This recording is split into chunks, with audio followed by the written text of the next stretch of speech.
Finding hope. Well, I was working on this week's essay and wondering how I was possibly going to balance hope with what my eyes were witnessing. There it was. Two demonstrations of it, actually. First, the monks walk for peace. It's beautiful to witness as humanity shows up to cheer them on. I see the crowds that are there to greet them at each stop. People are showing up, following them as they walk, and listening to the message. Their hearts are being touched by the walk, the authenticity of message, and the thoughtfulness of a journey that brings the vibration of inner peace, love, and respect to all things. And then I listened to Dolly Parton's newest release of a song entitled Light of a Clear Blue Morning. Sometimes hope is there in songs or in the actions of those bringing love and mindfulness to the world. We live in a world that is constantly in movement.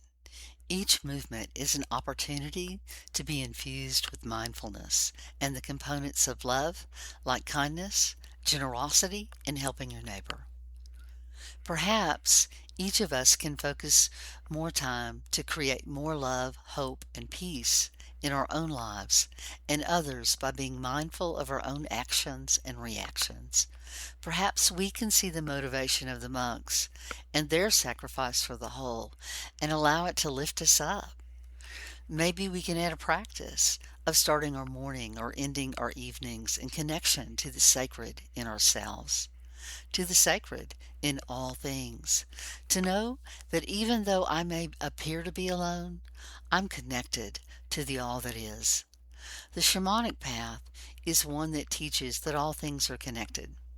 It is lived experientially in the knowing that all in the web of life are connected.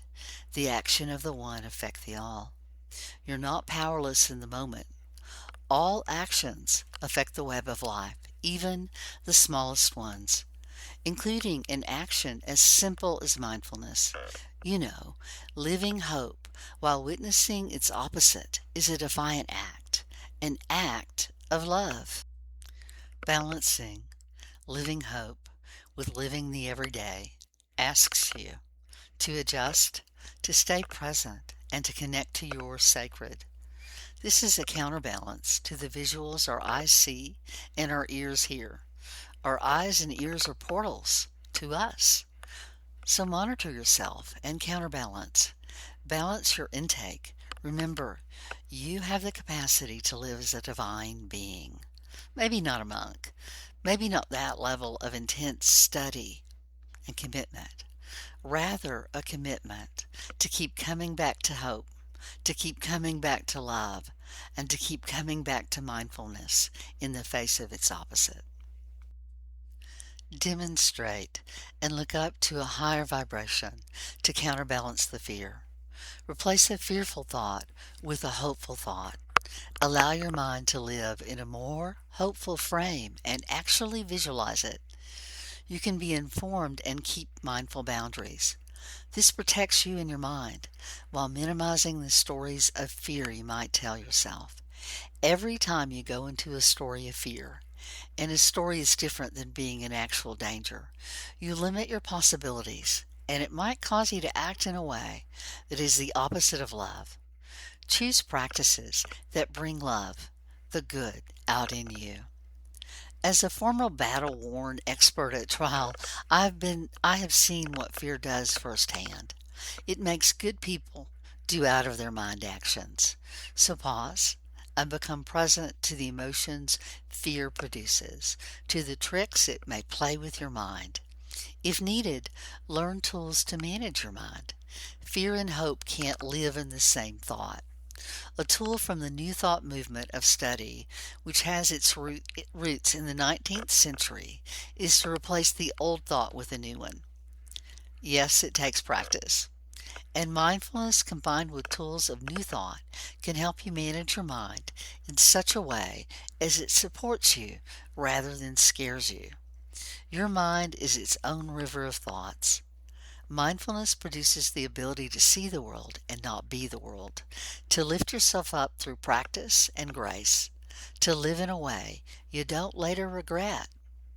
I encourage you to take a mindfulness moment, as well as to infuse yourself often with the antidote of hope, to take the steps needed to create time for both.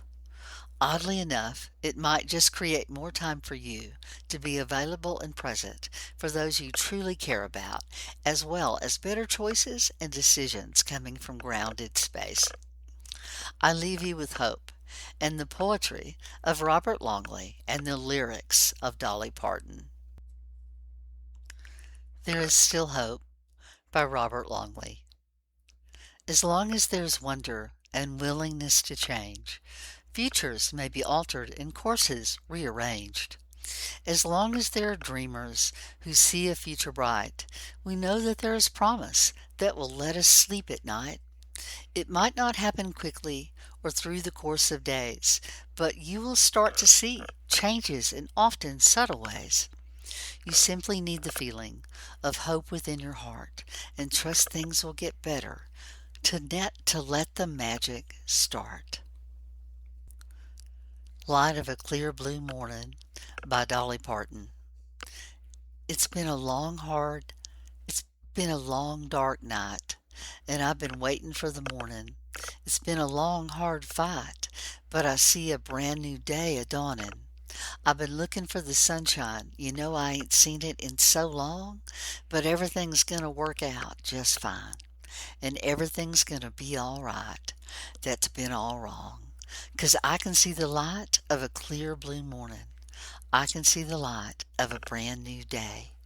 I can see the light of a clear blue morning. Oh, and everything's gonna be all right. It's gonna be okay. Dolly Parton for you. You can find the full version of the song on YouTube or another medium. I leave you with hope and send love and blessings. Take care of yourself out there, and thanks for listening or reading. Kay.